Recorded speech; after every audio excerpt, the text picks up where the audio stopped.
Buster Keaton was a man who seemed unstoppable. He didn't just entertain, he astounded. With every jaw-dropping stunt and perfectly timed gag, he pushed the limits of what audiences thought was humanly possible. From balancing on a runaway train to standing inches from a collapsing 2-ton wall, Keaton turned danger into art and made it look effortless. But behind the laughs and the daring feats was a man walking a tightrope, both figuratively and literally. And one day, that balance tipped. To understand the stunt that ended his career and his extraordinary journey to that moment, we must first step into his world. To understand the gravity of this moment, we must first step into Buster's world. Born Joseph Frank Keaton in 1895, he grew up surrounded by chaos and comedy. His parents were vaudeville performers, constantly touring and crafting slapstick routines that earned laughs from rowdy crowds. For young Buster, the stage was a playground, and occasionally, a battlefield. His father, Joe, was notorious for a gag that involved throwing Buster across the stage. It was shocking, physical, and undeniably funny. But there was more to it than simple comedy. From an early age, Buster learned how to fall, not just physically, but metaphorically. The key to his survival, both on stage and later in life, was his ability to take a hit and bounce back, to turn disaster into art. This resilience became his trademark when he transitioned from vaudeville to the burgeoning world of film in the 1910s. Silent movies were an emerging medium, and Keaton saw their potential not just for storytelling, but for spectacle. He wasn't content to merely act in front of the camera. He wanted to redefine what was possible on screen. By the 1920s, Buster Keaton had cemented himself as one of Hollywood's brightest stars. Films like The General, Sherlock Jr., and The Navigator showcased his unparalleled creativity. Audiences didn't just laugh at his movies, they marveled at them. Who else could leap from a moving car to a runaway train, or ride a bicycle across a collapsing bridge, all while maintaining a deadpan expression that earned him the nickname, the Great Stone Face? But while the stunts looked effortless, the truth was far more complicated. Keaton's success was built on meticulous planning and relentless practice. He would rehearse each stunt for hours, calculating every variable to ensure he could pull it off safely. And yet, there was always a risk. There were no CGI effects, no safety nets, no stunt doubles. Every leap, fall, and collision was real. People often asked him, "Aren't you afraid you'll get hurt?" Buster would smile and shrug. "I don't think about it," he'd say. But the truth was, he did. He thought about it all the time. Behind the scenes, Keaton was no stranger to pain. He suffered countless injuries over the years, broken bones, sprained joints, and bruises that lasted for weeks, but he never let it show. To him, it was all part of the job. "I'll take a bump if it gets the laugh," he once said. And take bumps he did. But how far could one man push himself before something went wrong? How long could he defy gravity, logic, and luck before the inevitable happened? These were questions Buster never dared to ask. The film industry of the 1920s was a competitive, rapidly evolving landscape. Stars were expected to constantly outdo themselves, to deliver bigger and better thrills with each new movie. For Keaton, this meant pushing the limits of his physical abilities. Take the famous house facade scene in Steamboat Bill Jr., a stunt so dangerous that the crew reportedly refused to watch as it was filmed. In the scene, a 2-ton wall collapses, appearing to crush Buster beneath it. He survives only because he's standing in the exact spot where a window lands. The margin for error? A mere 3 inches. "I trusted the math," Keaton later said, "but it was still the scariest thing I ever did." Moments like these solidified Keaton's reputation as a fearless innovator. But they also set a dangerous precedent. Audiences began to expect these jaw-dropping stunts in every film. Anything less felt like a disappointment, and so Keaton kept pushing. Behind the laughter and applause, though, trouble was brewing. The physical toll of his stunts was catching up with him. His personal life was in turmoil. His marriage to actress Natalie Talmadge was unraveling, and he was increasingly turning to alcohol to cope with the pressures of fame. Then there was the industry itself. The transition from silent films to talkies in the late 1920s was a seismic shift. Studios began consolidating power, and Keaton, who had always been fiercely independent, found himself at odds with the new system. In 1928, he signed with MGM, a decision he would later describe as the worst of his life. The studio stripped him of creative control, reducing him to a contract player who followed orders. The daring, innovative stunts that had made him a legend were deemed too risky. MGM executives insisted on using stunt doubles and safer, more conventional gags. Keaton hated it. "They took away everything that made me who I was," he said years later. But even as his career began to decline, Keaton refused to give up. He clung to the hope that he could still prove himself, still deliver the kind of breathtaking performances that had defined his career. What he didn't know was that his greatest challenge was yet to come. The moment that would change everything was just around the corner. A stunt so seemingly simple that no one could have predicted the outcome. A moment that would reveal the limits of even the greatest performer's resilience. And when it happened, it wouldn't just end a career, it would mark the end of an era. Buster Keaton's life was a balancing act, both literally and figuratively. On screen, he balanced precariously on the edges of trains, rooftops, and sheer cliffs. Off-screen, he juggled the pressures of fame, family, and a changing industry. But by the early 1930s, the cracks in that balance were beginning to show. Keaton had always been a man of action. Talking about his struggles didn't come naturally to him. He preferred to lose himself in his work. But as his career shifted under the weight of MGM's control, his ability to do the work he loved, on his terms, was slipping away. The studio executives didn't understand Keaton's unique style. They wanted him to conform to the formula that had worked for other comedians. But Buster's humor wasn't about exaggerated gestures or pratfalls. It was about precision, timing, and spectacle. His stunts weren't just gags. They were visual poetry. At MGM, however, that artistry was lost. Scripts were forced on him, and directors micromanaged his performances. The stunts became simpler, safer, and less inventive. For a man who had built his reputation on defying the impossible, this felt like a betrayal. Yet even under these constraints, Keaton's talent shone through. He found ways to inject moments of brilliance into his films, sneaking in small stunts or clever visual jokes when he could. But the spark that had made him a star was fading, buried beneath layers of studio interference. Meanwhile, his personal life was unraveling. His marriage to Natalie Talmadge, already strained by years of arguments and financial disputes, finally collapsed in 1932. The divorce was messy and public, and Natalie took custody of their 2 sons, along with a significant portion of Buster's fortune. The loss of his family hit Keaton hard. He had always been a private man, but now the pain was impossible to hide. He turned to alcohol, drinking heavily to numb the feelings of failure and isolation. The drinking didn't go unnoticed. Colleagues began to whisper about his reliability, and producers grew hesitant to cast him in leading roles.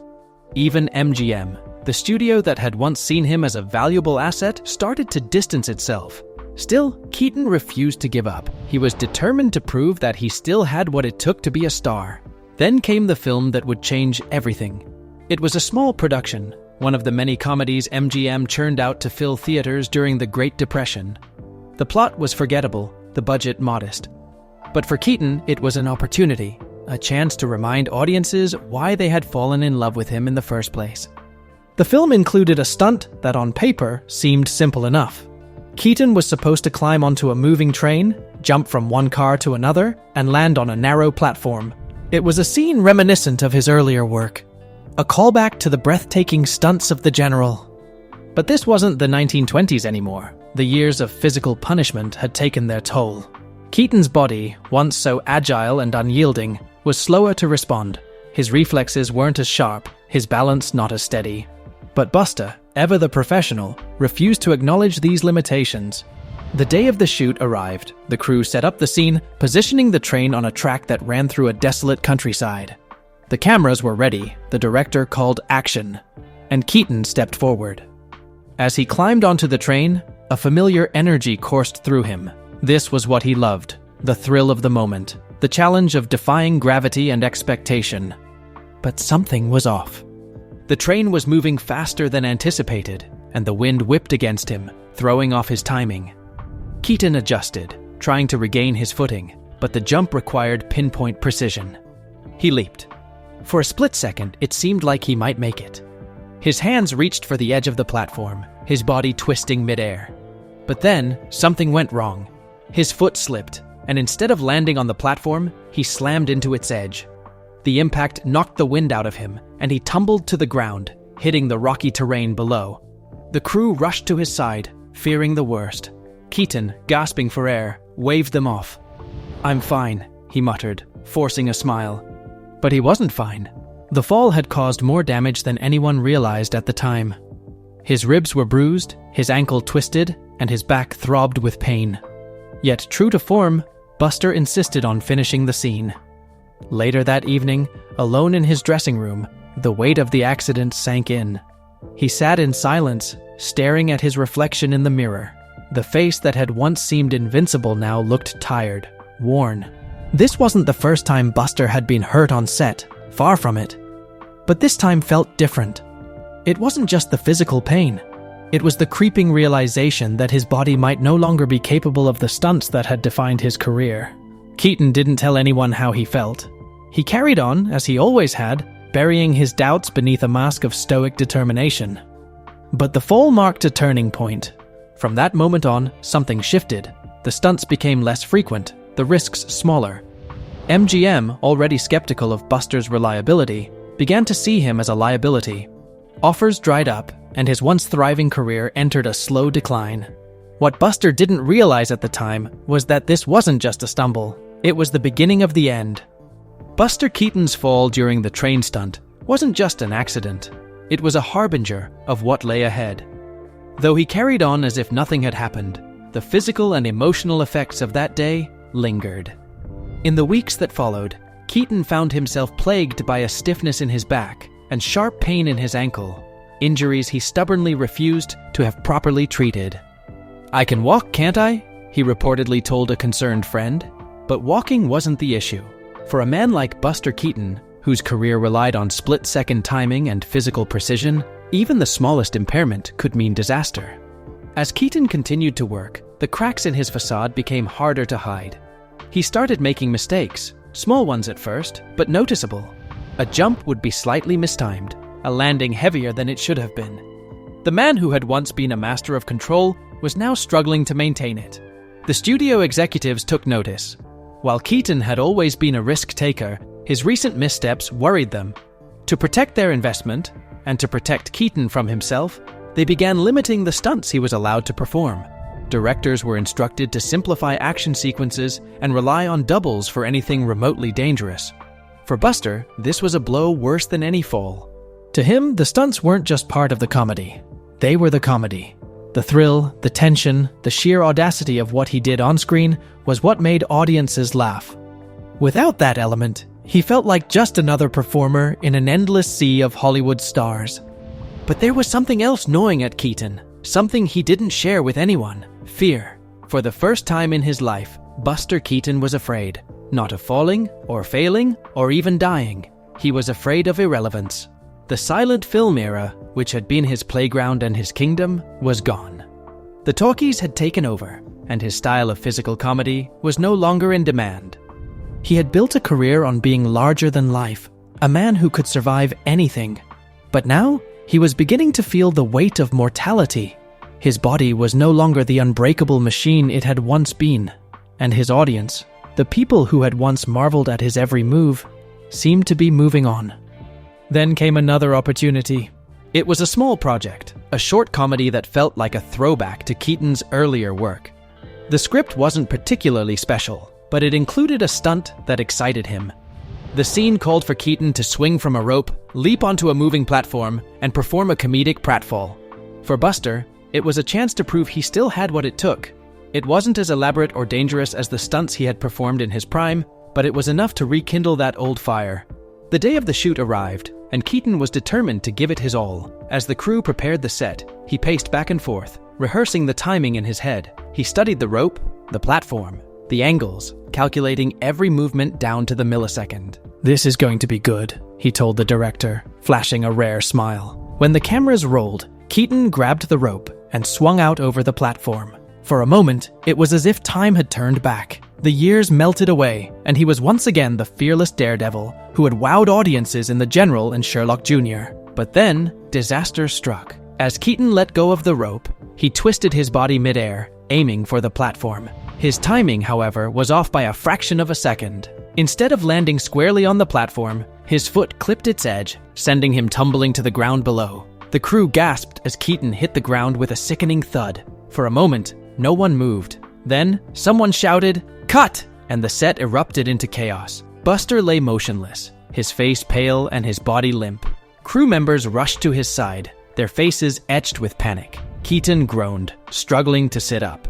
"I'm fine," he muttered, his voice barely audible. But he wasn't fine. The fall had re-injured his already fragile back and left him with a severe concussion. He was rushed to a nearby hospital, where doctors warned him to take a break from physical activity. They told him that his body could no longer withstand the kind of punishment he had subjected it to for years. Keaton, of course, didn't listen. He returned to the set a few days later, insisting on finishing the film. But something had changed. His movements were slower, his expressions less animated. The spark that had defined his performances was dimming. After the film wrapped, Keaton found himself at a crossroads. The injuries from the fall and the cumulative toll of a lifetime of stunts had left him physically compromised. Studios were no longer willing to take chances on him, and offers for leading roles dried up. For Buster, this was the ultimate humiliation. He had spent his entire life defying the odds, proving that he could do the impossible. To be told that he couldn't perform anymore felt like a betrayal, not just by the industry, but by his own body. Yet even in the face of this adversity, Keaton refused to give up. He began working behind the scenes, coaching younger performers and choreographing stunts. While he could no longer take center stage, he found solace in passing on his knowledge to the next generation. But the world was moving on, and Keaton struggled to find his place in it. His name, once synonymous with brilliance and daring, faded into obscurity. The man who had once been invincible was now a relic of a bygone era, and yet there was still a glimmer of hope. As Buster Keaton sat in the twilight of his career, the world seemed to move faster than ever. The age of silent films, once filled with endless possibilities, was long gone. The talkies had taken over, and with them came a new kind of star. Actors who relied on dialogue and soundtracks rather than the breathtaking physical feats that had been Keaton's bread and butter. The film that resulted in his fall from the rope and platform was a box office failure, barely remembered even in its time. For Keaton, it wasn't just another mark against his fading career. It was confirmation of what he had feared since his fall during the train stunt, that his body and his unique style of comedy were no longer in demand. But Keaton, ever the fighter, didn't disappear entirely. While the golden days of his career were behind him, he found work where he could. Small cameos, bit parts, and stunt coordination jobs kept him afloat.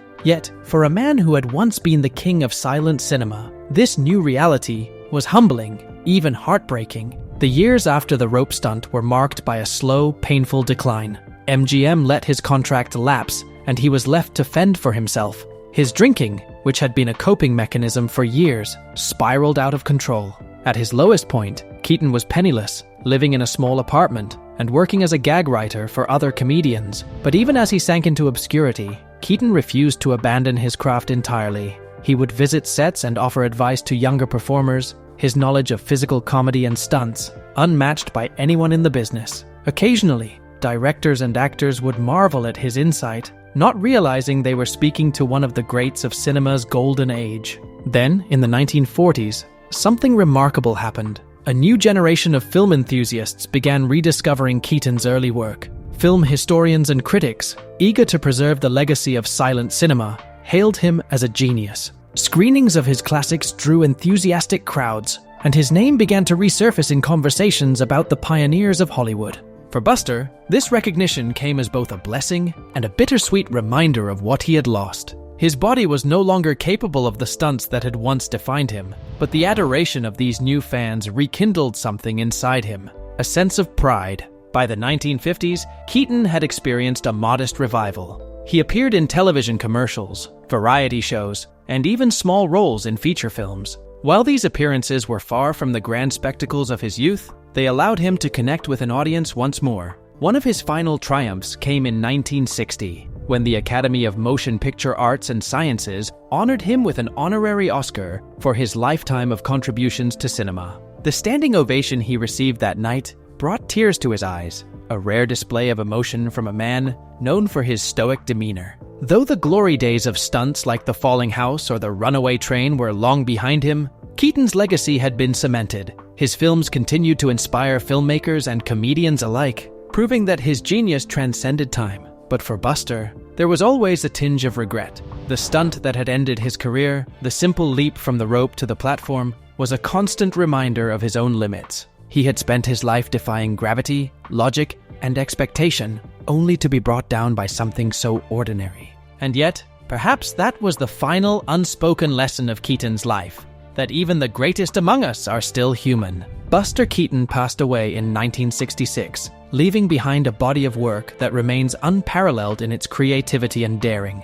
The stunts that defined his career, both the ones that succeeded and the ones that didn't, are etched into the annals of film history, a testament to a man who refused to let fear or failure stop him from chasing greatness. In the end, the stunt that ended Buster Keaton's career was more than just a physical fall. It was a turning point, a moment that forced him to confront his own mortality and adapt to a world that was moving on without him. But if you watch his films today, you'll see it. The spark, the ingenuity, the courage. Buster Keaton may have fallen, but his legacy stands tall, a reminder of what's possible when you dare to dream, to leap, and to risk it all for the sake of art. And while Buster Keaton's story reminds us of the resilience and brilliance of a man who defied the odds, Hollywood has always been a place of both triumph and tragedy. Speaking of tragedy, few stories in Hollywood's history are as shrouded in mystery as the death of Marilyn Monroe. Was it an accident, a cover-up, or something far more sinister?